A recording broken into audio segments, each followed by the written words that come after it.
Good evening. Welcome to Hingham School Committee, September 21st, 2015. Call the meeting to order. Oh, Aileen, I didn't realize you just stepped up. Oh, it's right there. Oh, good. I saw you here. And then approval of minutes. 2.1 minutes of school committee meeting held September 10th, 2015. Do I have a motion? I'll make a motion to approve the minutes of the school committee meeting held on September 10th, 2015. Do I have a second? I'll second. Any comments, discussion? All in favor? Aye. Any opposed? Minutes are approved. Item 2.2, minutes of the school committee meeting held on September 13, 2015. I'll make a motion to approve the minutes of the school committee or the planning meeting.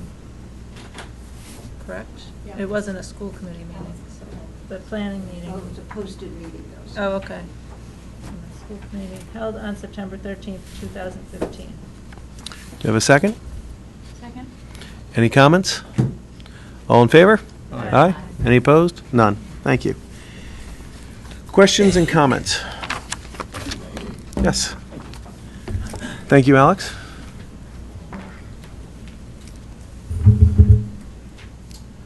Good evening. My name is Alec Porter. While in the past I have stood before this committee in my capacity as the president of the Hingham Education Association, tonight I am here not as president, but as a full-time member of the Hingham High School faculty. I am here on my own volition, and I am speaking as an individual. I wish to express my frustration and irritation over the fact that for the first time this year, the PSATs will not be held on a Saturday morning, as has been the case in the past, but during the school day. Specifically, teachers at the high school were informed during our first faculty meeting on September 2nd that Hingham will be holding the PSATs on Wednesday, October 14th, between 8 a.m. and noon. In speaking with my principal, Dr. McKeon, I learned that this was not the district's decision. Rather, it was the College Board who decreed that this year, the PSATs would either be held in Hingham during the school day or not held at all. Given this ultimatum, I completely understand the district's reluctance not to offer the PSATs. However, I think it is unbelievable that a private, nonprofit corporation should be able to dictate policy to a public school system. Fortunately, Hingham is not alone. I learned through my conversation with Dr. McKeon that there are approximately 12 other districts on the South Shore who will be holding the PSATs during the school day. I was also told that this change would be only for this year. If that is the case, why change it at all? Call me cynical, but I am not fully convinced that this issue will be one time only. As you might imagine, I take umbrage at what I see as yet another disruption to the school year, yet another day or morning lost, in this case, to yet another standardized test. Every year, it seems more and more class days are altered with learning time affected because of MCAS, AP exams, athletic contests, and the like. While these aforementioned activities are either school sanctioned or state mandated, the PSATs are not. If the PSATs are to be held during the school day, why not the SATs? Will that exam be next? While one school day, even half a school day, involving a certain portion of the student body, may not seem like a lot of time in the grand scheme of things, we all know that a little time taken here and a little time taken there will eventually lead to hours, even days, of lost instructional time. In closing, I would like to thank the committee for its time and for listening to my comments this evening. I know that nothing can be done to address the issue this year, and by no means am I criticizing the administration's decision to hold the PSATs in October. However, I do hope the committee will take my concerns under advisement.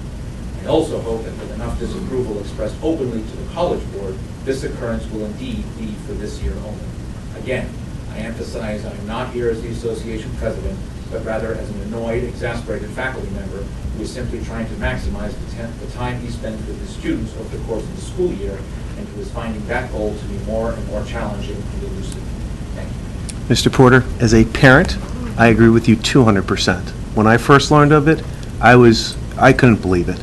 And what I was told was because this is the first year of the new PSATs, that they only want to have one time to do it, to manage the data and everything. And I didn't understand why they chose during the week, why they do it on the weekend also.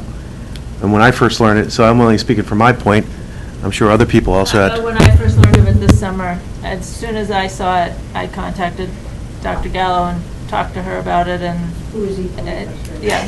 So I appreciate agree. the fact I'm Yeah. preaching to the choir, but again, I just. Well, furthermore, also, it's because the way our school is set up, it's not like we have all freshman classes, all sophomore classes, all junior classes, all senior classes.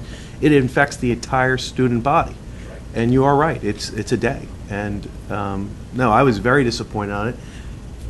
You know, unfortunately, we have very, very, very highly educated children that unfortunately have to take that test because the PSAT is used as a metric for national honors or National Merit Society, and we have a fair amount of them that do qualify for it.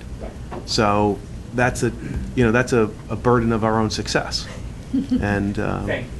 so, I would say that yeah. as well, that when I inquired, because I was more than upset, and actually we looked at whether or not they could do it in spring. It seemed that there would be Saturday testing in spring, but that wasn't going to be possible. And when we looked further into why then, if you could do it only once, why not do it on the Saturday rather than the day of the week? And the reason given, and I have no reason to think it's not accurate, is that more schools offer it already during the week than on Saturday. And so they went with what the greatest number was. But for those of us who've always done Saturday, it's extremely upsetting. Does anyone else have Thank any you. comments? No. Thank you. Are there any other questions or comments from the audience? Good. Dr. Gallo, number 4, Superintendent's Report. Yes, I have the enrollment on the screen. I think you have it in your electronic packet. And this is the official September enrollment. The enrollment I gave at the beginning of school was simply the call-in for the first few days. So this is the official number, 1069 at the middle school, 1193 at the high school, 1995 at the elementary, and last year on October 1, and that tends to be the date we use for year-to-year comparison, it was 1996. So the elementary has leveled off largely because while we had a large 5th grade exiting to this year 6th grade, we had a comparably larger kindergarten entering for the full-day program. So the high school and the middle school enrollments are up only slightly, in fact, less than has been typical. We've had an average of about 60 children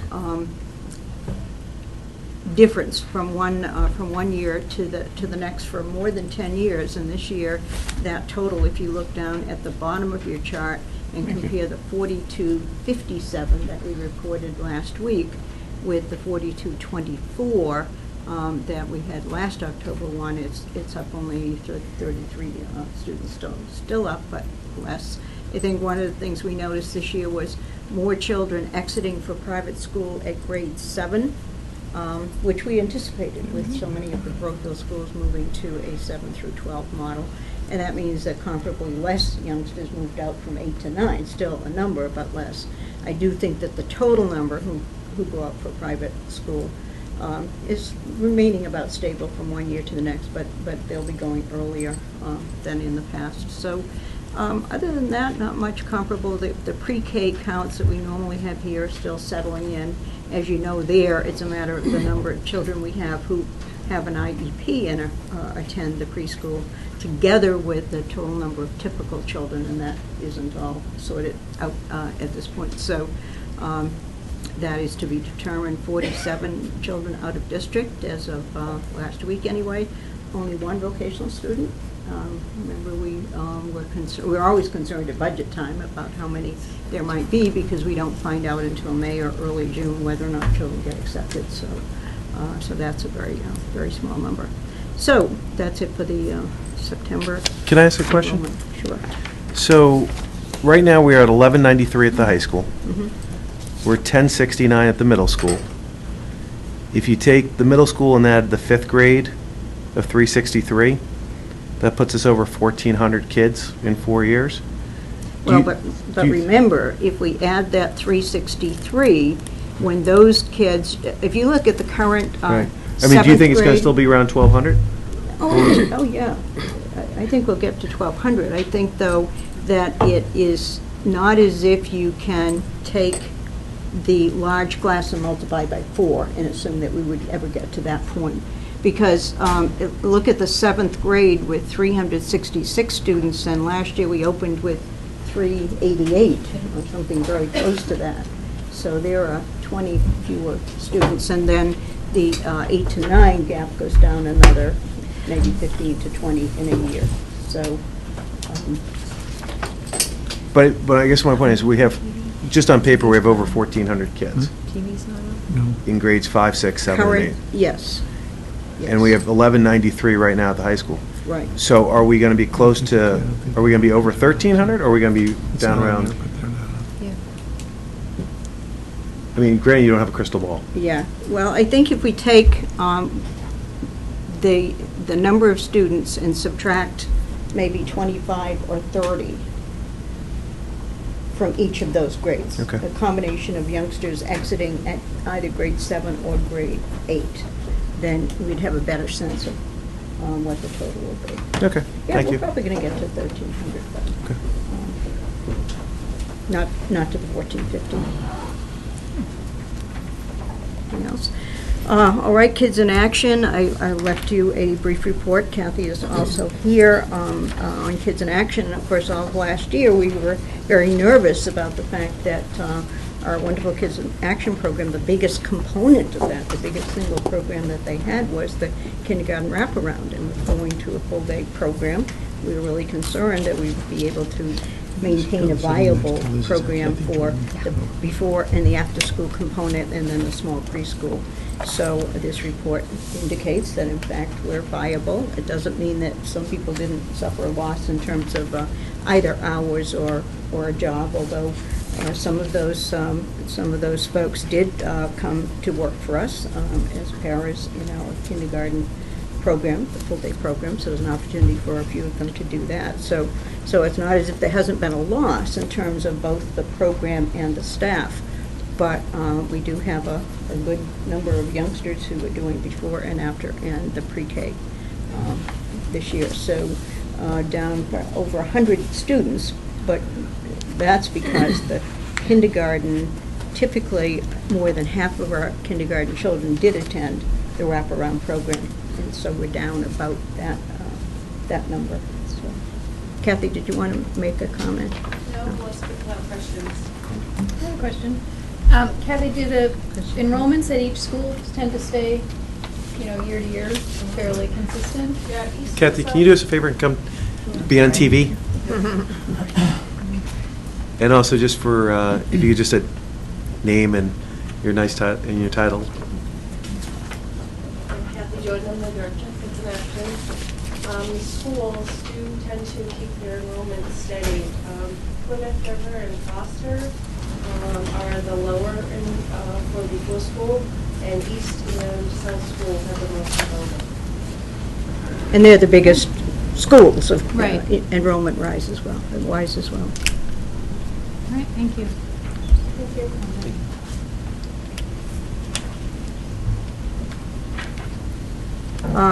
The high school newsletter, you should have a copy at your place. I think we also tried to get it into the electronic form, but it's certainly not easy to read in that format.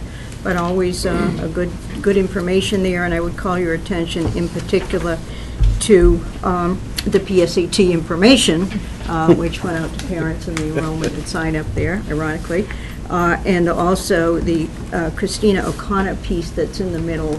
It's a great project, and we're very fortunate to have someone of Chrissy's caliber be part of that, so very appreciative of that.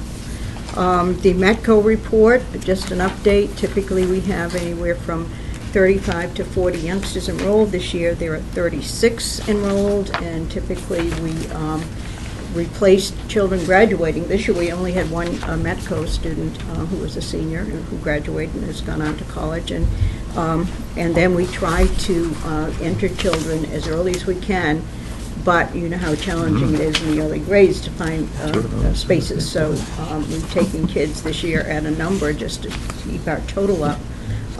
But we definitely try not to place youngsters into classes or classrooms where there would be an enrollment problem. This year overall, our enrollment is very good at all grades and at all buildings. It's amazing how well-balanced it is, considering we have 4 schools, and that's not an easy task. So that's it on the METCO report, and I think that's it in terms of my report.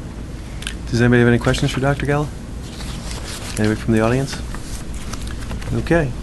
Moving on, 5.1, other communications.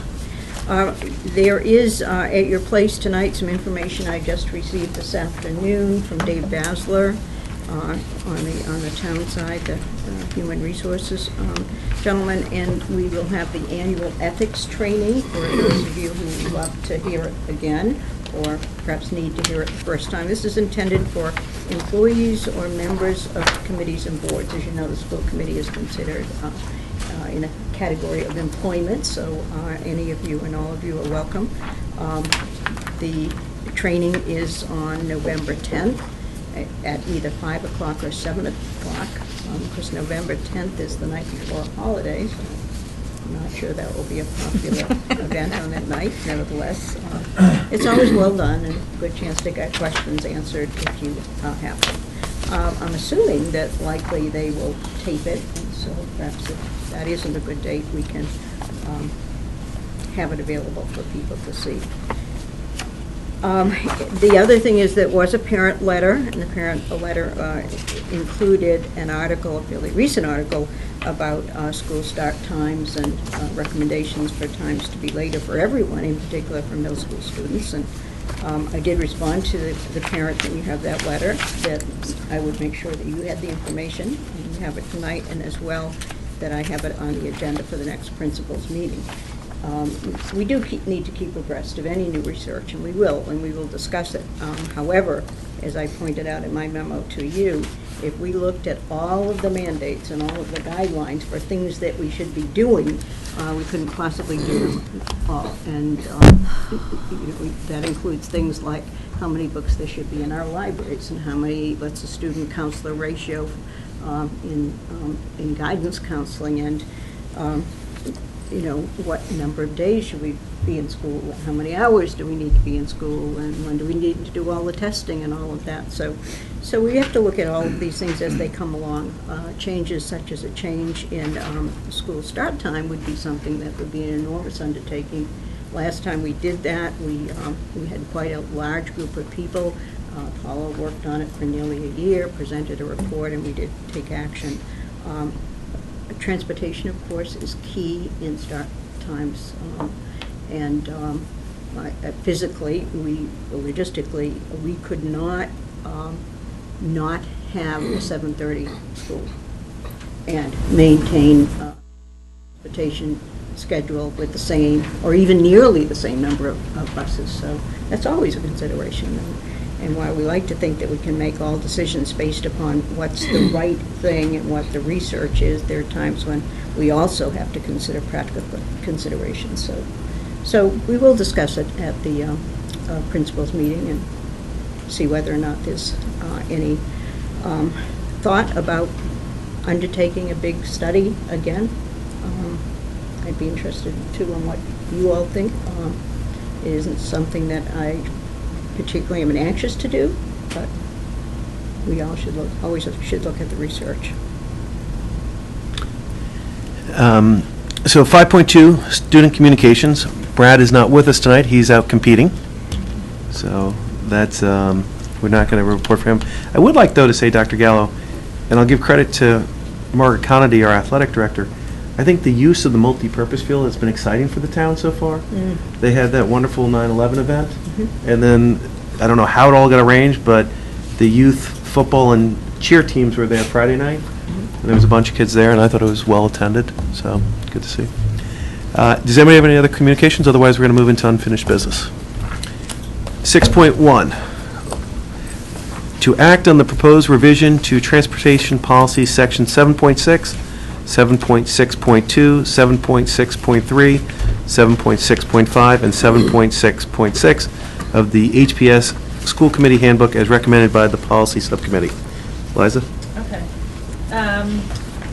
So policy met again, and we incorporated some comments that Ray provided, and then we also got some clarification from Patrick on another item. So since the last time we met in 7.6.2.4, under the winter rules, we clarified the terminology of if snow is excessive and sidewalks are not cleared, bus drivers will pick up any students. And then we changed it, instead of walkers, we have it, bus drivers will, as safety reasonably allows, pick up any students walking or waiting along the route. And we removed that may live within the walking zone, so that, because we didn't have walking zone defined anywhere. So tried to make that clearer. And then the other change that we made was on bus conduct. And as we reread this, we wanted to just clarify the steps of if there is a student who does not behave properly on the bus. What were all of the steps of violations and when it would escalate. And so in the third paragraph, the line starting, a third report of an infraction of a school bus safety rule. So then we took out the next phrase because we felt that the way it was worded, the safety of the school bus, was not as clear, and what the intent from Patrick was, it wasn't clear what the safety of the school bus was. And so then in the next paragraph, we wanted to then clarify that any misconduct which threatens the safe operation of the motor vehicle is a more grievous problem, and so there'd be immediate suspension of busing privilege for a minimum of 2 weeks, because there was no time of what the immediate suspension would be. So those were the, so in the misconduct part, and then we updated that to clarify it, and then the other changes of the walkers. And everything else was the same as we had talked about in the last meeting. Andy, I have a question for John. Sure. So on the snow, I mean, I don't know if you know this, John, how does it work? So kids are trying to walk to school, and it's not a normal, typical bus stop. So the bus sees them walking and just stops and flashes its lights? I would assume it flashes its light when it stops, but yeah, any kids walking along the route of the bus, the instructor will stop and pick them up. Sometimes kids will stand in the driveway, in their And driveway. wait. So they'll just and wait. assume that the bus will stop and Right. pick them up because there's a lot of snow out there. Yeah. Okay, just And curious. we try to do the same thing on the route back home, or drop them as near as it's safe to Right. drop someone. That's, I Which guess was a what challenge last that's what I'm winter. thinking of, is like, that almost could be more dangerous, stopping the bus and kids are walking and darting out and. I mean, it is a slug, but I mean, it's Yeah, no. if in that situation, you're better off having the big bus in the middle and picking up the kids instead of having them walk the side of the road. Yeah, in the street.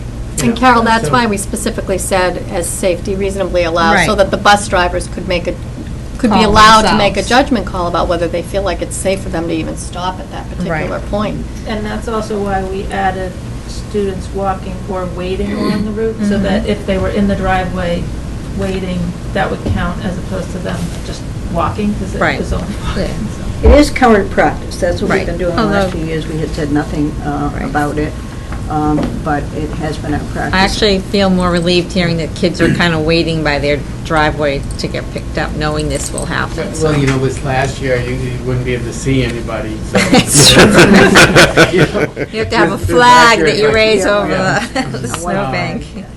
You know, I mean, so clearly, sometimes the bus driver wouldn't have any vision of any kid sitting there, and Yeah. perhaps could have gone by, you Right. know, but, I'm sure they do you the know, best they can. as they're going along on those days, especially the ones right after the storms, when everything's not cleaned up. Right. They are very conscious, and it's a real slow ride It anyways. is. You know, we're typically late a few minutes that day anyway, Right. so. And they look for the people, and sometimes we miss them. Yeah. And parents call, and we make a note of it, and we make sure we get them the next day, you know? Okay, So they thank stay you. up the whole And- day? and this Best is just efforts, we're always making the best efforts. on the existing routes. So we're Correct. not Right. driving around picking no. up all the walkers, just, No, just for clarification at home that, Yeah, You know- walking zone would mean, you know, so you have to get out into the route area, so Right. route is a better word, Yeah. because that's basically what the walking zone means. If, we're not gonna go into other areas, but it is along the route, that's the perfect wording for it. Thank you. Did anyone else have any comments?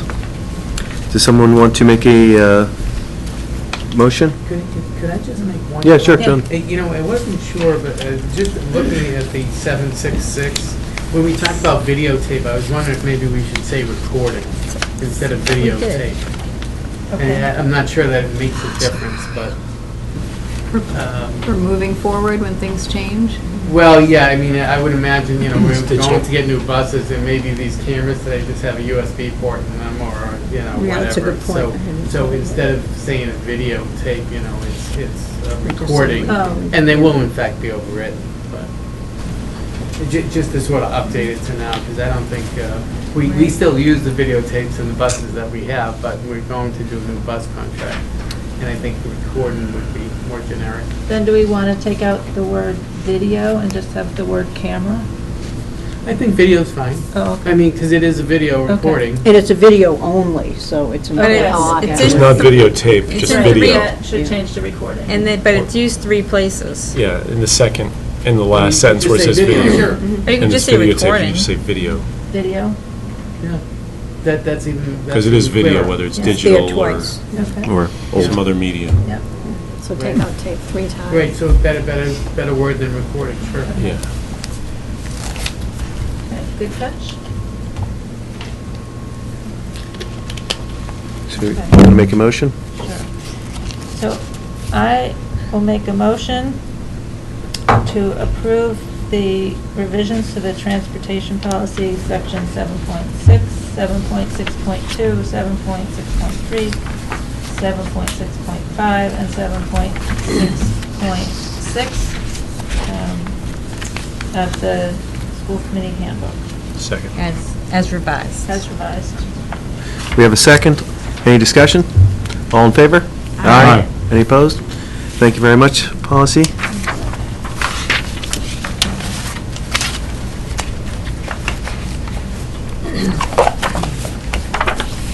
So now we move into new business.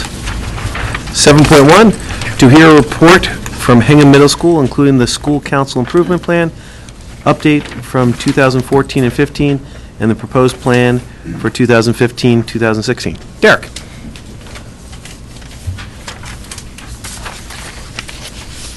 Thank you very much. Pleasure to be here. Thanks for having me. Before we get into the plan, just a couple of general comments. I'd like to share with you that the opening of the school year went very smoothly to my mind this year. I've got some middle school parents here. I hope they would agree with me. And I think that's really due to the efforts of everyone in the Hingham Middle School community, from the parents, to the teachers, to the custodians, to make sure that everything was in place and ready to go on that first day of school. And I know we're just entering our 3rd week, but it feels like we never left, in a good way, because everything has gone so smoothly. A couple of updates before we move into the improvement plan, just to let you know where we are with our one-to-one initiative. We've distributed over 1,000 Chromebooks to students at this point. Still a handful of people who have not been able to make their way to the school to get them, but we're working through that. The deployment went very smoothly.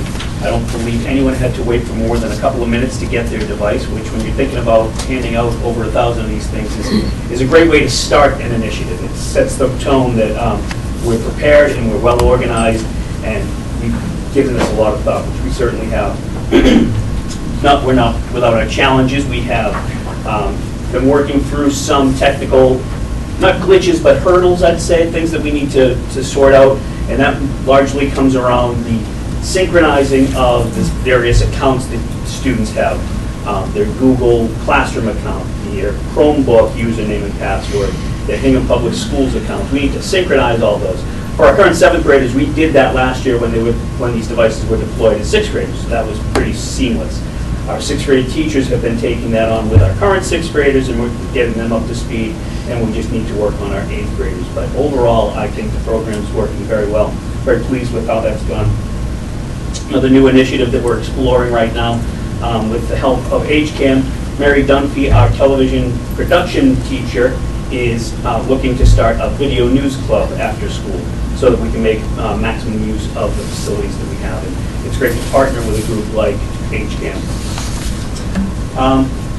That's really two of the biggest initiatives that we have going on right now. So if we could turn our attention to the school council report, I'll update you as to what we accomplished last year and what we hope to accomplish this year.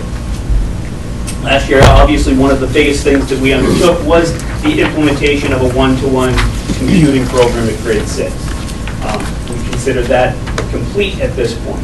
We trained the faculty, we identified ways that we wanted to use the devices in the classroom, we provided parent education, we got the devices into the hands of kids, and we made good use of them, I think, for that second half of the year. Obviously, we had some delays with the weather challenges. I had to reschedule that parent education night at least 3 times, because every time I did, it led to a snowstorm. I apologize for that.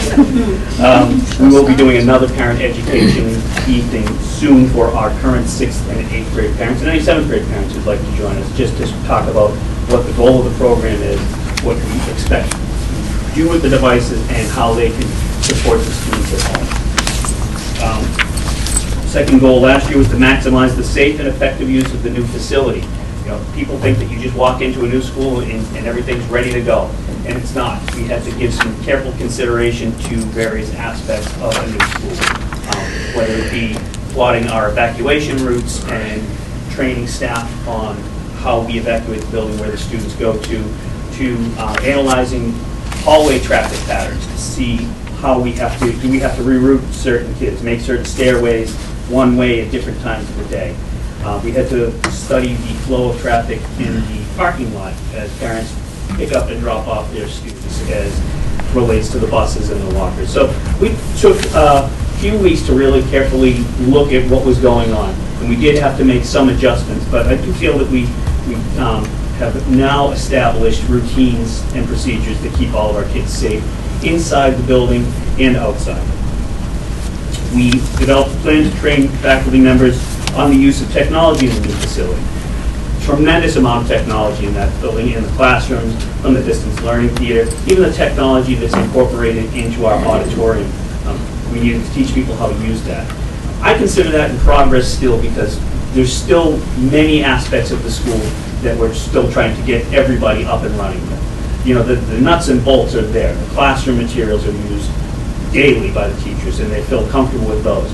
The distance learning theater, I'd say we're probably 90% on. We've got some things there that we still want to make sure that any teacher can go in and use. But we're getting there, and teachers are really excited and open to learning how to use the equipment within the school. We also need to consider how we allow access to the school to the community, because with all that technology, we can't just throw open the doors to the auditorium or the distance learning theater and say, come on in and use this stuff.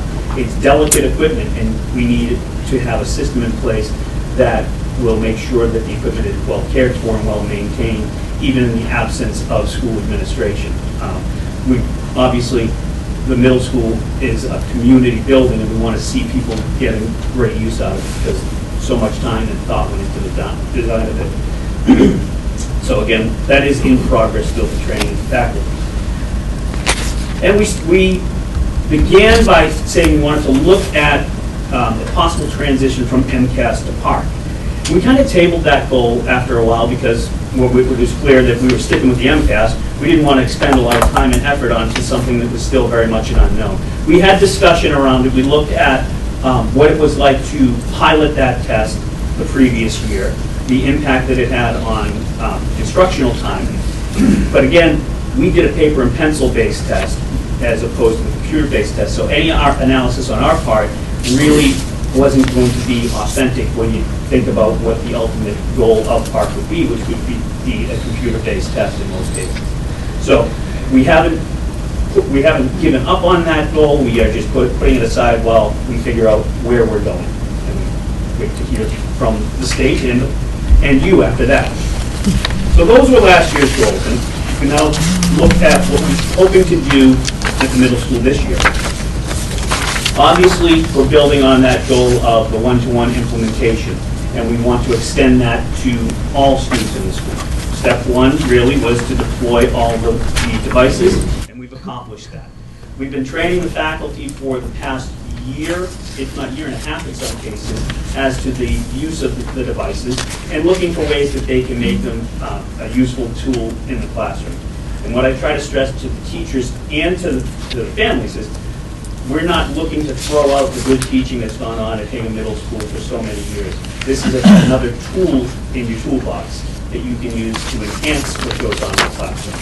I worry that people think, well, everybody has a Chromebook, so everything's going to be done on a Chromebook and everything's going to be online. That's really not the reality. What we're looking to do is expose children to daily use of technology and to access technology on a regular basis in the classroom, but it's not the only thing Hingham Middle School is going to be about. We're about so much more. One of the things that I want to accomplish before the end of this year is to develop a tool that we can use, whether it be a survey, some sort of feedback system for students, teachers, and parents to see how they felt the program has gone. Not only the implementation, but the effective use of the devices, just to get some thoughts, because it's all well and good to say we did it, but did we do it well, and did we accomplish what we hoped to accomplish? And the best way to do that is to find out how people feel about it. Second goal is really a kind of a big idea goal for us. And we focus on academics, obviously, but we want our kids to be healthy. And we want to develop programs that support and encourage students to lead a healthy lifestyle in terms of fitness and nutrition and personal choices. These are things that have gone on in the school for years, but what we want to do is kind of formalize some of them and encourage students to really consider the choices that they make when it comes to their own health. We have that fabulous fitness room, and we did get some great use out of it last year. We had before and after school use of it. The phys ed teachers have been using it as a part of their curriculum. So I want to expand on that. I want to encourage students to get in there and use that more. And part of that would be by having kids make health goals for themselves. You know, whether it's just to be, I pledge to be more active for the next 30 days, and to create an incentive program that would encourage them to see those goals through. You know, not every student is going to get on the treadmill and run 5 miles, but if they can make one good choice each month and build on that throughout the year, because I do believe that you want a healthy mind and a healthy body. We've always encouraged kids to make good choices through our DARE program and education in our health classes. We want to expand on that, maybe find some outside speakers who can address not only the kids but the parents as to how to support kids in leading a healthy lifestyle.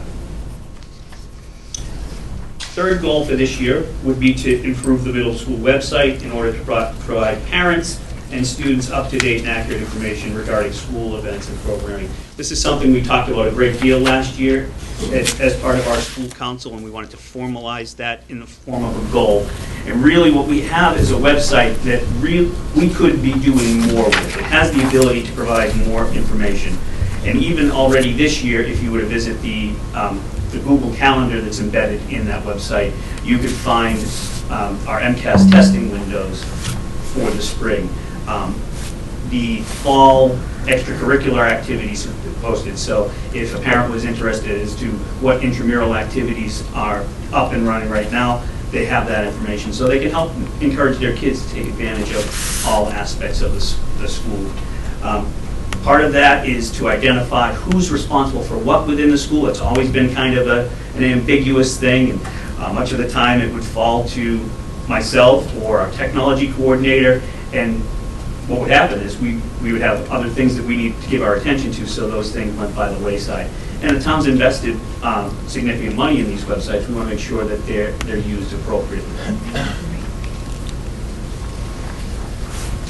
And my final goal for this year, our final goal, is to develop programs to highlight and celebrate students' academic achievements at all levels. We do so much in terms of the arts and concerts and plays, and that's great, but we don't do enough to celebrate the students' academic achievements, which really is what a school is all about. So we want to find ways. We've always done the honor roll program, and sometimes that's published in the paper. We want to find ways to celebrate the academic achievements of any and all students. Not just students in the advanced level classes, but at all levels who have really gone above and beyond in their own academic achievement.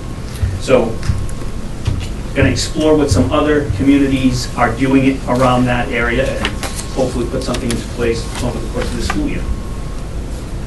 Before I end, I just wanted to take a moment. We are very fortunate in this town to have community organizations and neighbors who are very supportive of the schools. And most of them do things without ever being asked. And over the past few years, I just wanted this group to know that the middle school has been very fortunate in that the members of the Old Colony Lodge of Hingham have gone out of their way to donate school supplies to our less fortunate students who are unable to provide themselves with basic back-to-school items such as binders and notebooks. And for the past 2 years, they've made very generous donations, each year donating 5 graphing calculators to our math department. And those calculators are extremely expensive, and they become loaners for students who can't afford them. They use them throughout the course of the year and then return them at the close of the school year. We're just lucky to have a group like that in town who we never ask for anything. They just step up and say, this is what we want to do to help. So just to publicly acknowledge their generosity and thank them. Thank you. Any questions? So, Carol, since you were part of the school council report, do you have anything you'd like to add? It was very well done. No, I think Derek did a great job of summing up certainly the conversations we've been having about the website.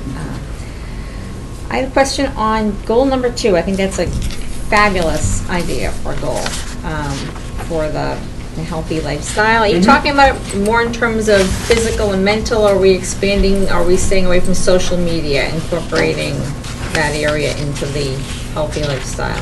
Well, obviously that is making good choices around social media is part of a healthy lifestyle, and making positive choices. That's going to lead to positive mental health, certainly in our middle schoolers, because the stress and anxiety that is related to some of the things that go on in social media, and we can certainly, as a council, discuss how we can address that. I think that would be good to talk about. I'm not necessarily advocating, but your action steps seem to be more physically focused, and I think that may be what you can achieve in your year, and not making it too broad and then not accomplishing. Because I think your initial physical goals, physical health is a great thing for kids at that age to kind of focus in on. And we do currently have programs in place to address the challenges that social media bring to students. We typically invite a speaker from Mark to address our middle schoolers. The Second Step program talks about the challenges of social media, but we could certainly look at other ways to support our students in making good decisions there. Good. Anybody else have any questions? I wanted to suggest on the academic achievement. Yes. I want to talk to Paula, Gerard, and Ken about the Rotary Club's generous support of the Century Club Awards at the high school, and they recognize students at all levels who excel. Excellent. And maybe the Rotary Club would be, put a shout out to them. I don't know, because they're supporting more students in our town. Or, looking to the Old Colony Lodge or another organization. But that might be a good model to get some ideas from, besides other districts. Yeah. Excellent. Thank you. Mr. Gallo. Just 2 comments. One is Derek mentioned at the very beginning a couple of kind of new things he wanted to highlight that are going on. I should have sent a picture in the summer when I first got it, but you remember having a discussion around this table about the garden. That the middle school was the only school that did not have a garden. And Katie Roberts, I think as part of the science report, addressed that, and the gardens, raised beds are now in place around the back of the building. Not the most ideal location, but a location that works for us. I was there the other day and looking to see if I could see that the field was, growing and all that. It's hard to see, really, from especially at my height, from the parking lot. I did send the school committee over the weekend what looked like the beginnings of the infield there. And Derek's comment about the Old Colony Lodge, we did talk around this table about finding a way to recognize community partners, since we had not done the event that we had for a while, and so Derek's kudos are well-deserved, and we will make sure that they get an appropriate certificate for their contributions. Ray? Just real quick, Derek, doing a terrific job in your second year as principal. I've heard multiple positive things from a lot of parents, and everyone's really happy.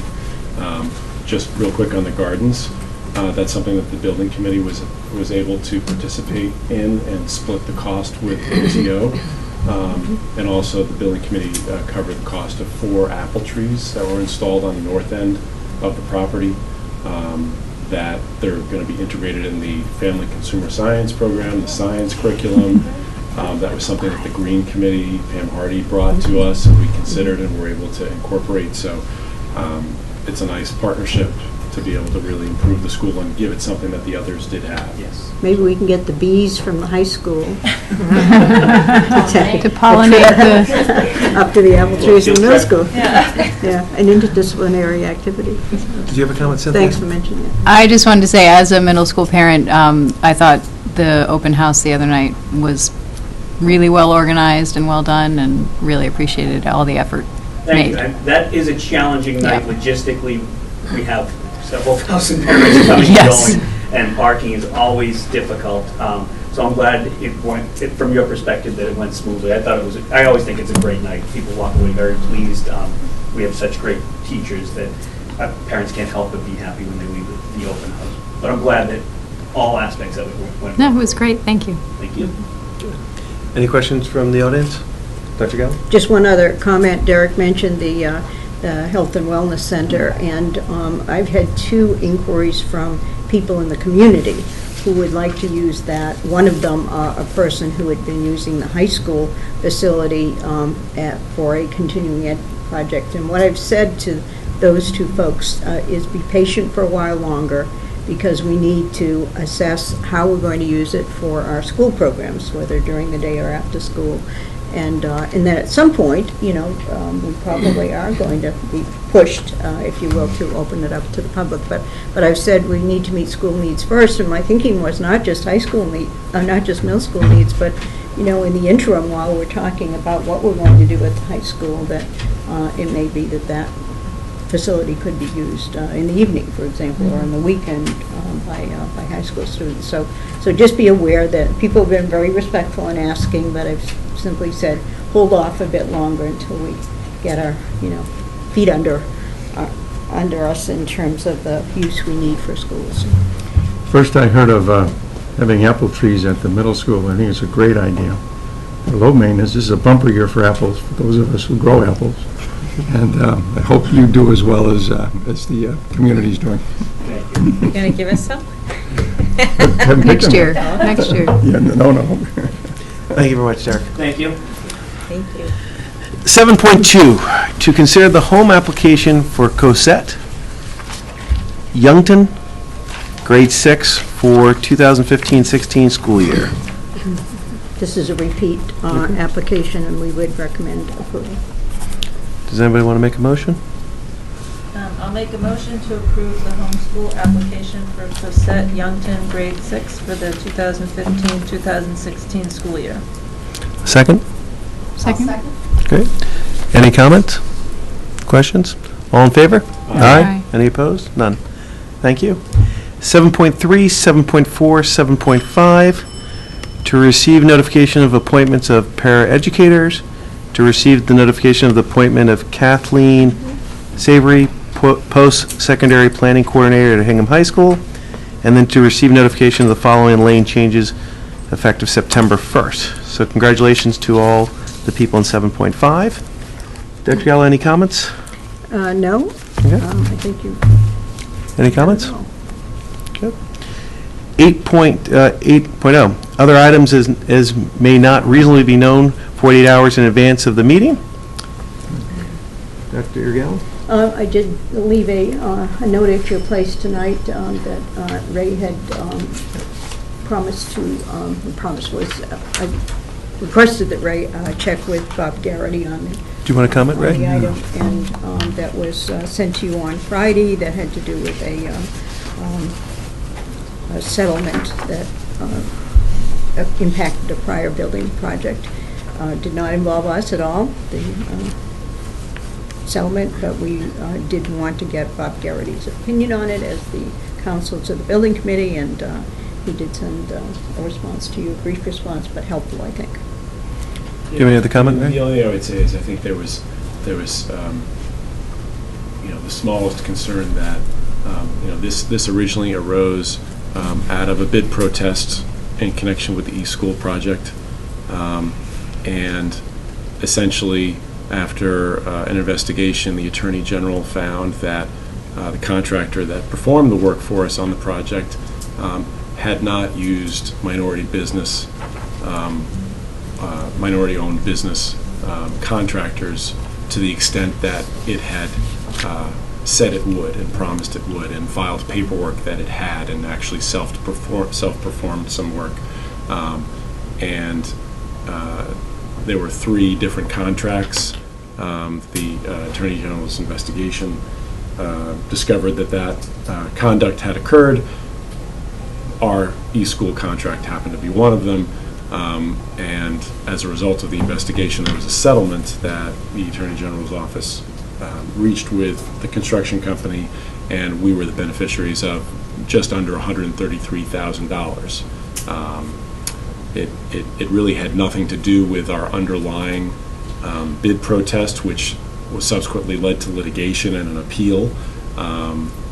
But I think it's important to note, because I think this was mentioned at the Board of Selectmen's meeting last Thursday, it's important to note that this doesn't have anything to do with, or really shouldn't be characterized as relating to us having been overcharged for any work performed by contractors, or overpaid for work performed during the course of that project. This was completely unrelated with respect to essentially false paperwork filed as required, and we just happen to be one of the 3 contracts that was the subject of the investigation where that conduct had occurred. Just to remind folks, the e-school project finished on time and under budget, nearly $800,000. So. All right. Moving along, 9.0, subcommittee and project reports. Do you have anything, Cynthia? We met today, the Community Outreach Subcommittee, and started looking through websites and talking about things that, came out at us as we looked at those. We've also received some feedback from the middle school and East School, and we'll use those as jumping off points for a survey that hopefully will go out to everyone at some point in time to get the public opinion. And we're going to be talking with Joe Andrews and Karen Condon and moving forward with that project, hopefully. And we have a meeting. Another meeting next week, yes. With Joe Andrews. With Joe on the 30th, yes. Okay. Dr. Ed? Yeah. Carol? Hingham Education Foundation had their first meeting last week, and they're a very enthusiastic and dedicated group. The Phonathon, which is an annual event, will be on Sunday, October 18th and Sunday, October 25th. And you'll recall that you'll be getting or receiving phone calls from Hingham High students who volunteer to help out. So make sure you answer the call for education. Doesn't it come from William Ravis or Coldwell Banker? Ravis and Coldwell Banker, right. And there's going to be a lot of publicity about it in the next few weeks. Good. Ray? Just kind of piggyback on the Health and Wellness Center, right? Hawk. Discussion that we had recently. This Friday, John has scheduled a meeting in the afternoon with essentially the users, high school athletic director, coaches, physical education teachers, and long-range planning was invited, and I think some or all of us may attend. It's not an official long-range meeting, and I think after that we may schedule a meeting and start talking about things. So looking forward to that on Friday afternoon, and then I did reach out to PAR subsequent to receiving their report, asked them to give us some information and a proposal for borings as some additional testing. And I got a voicemail this afternoon. I'll follow up with him tomorrow, and it won't be a formal proposal. It'll probably be an email format, but break it down, and I'll send that to John, and we can talk about that at a later date. But that's not something we need to do immediately.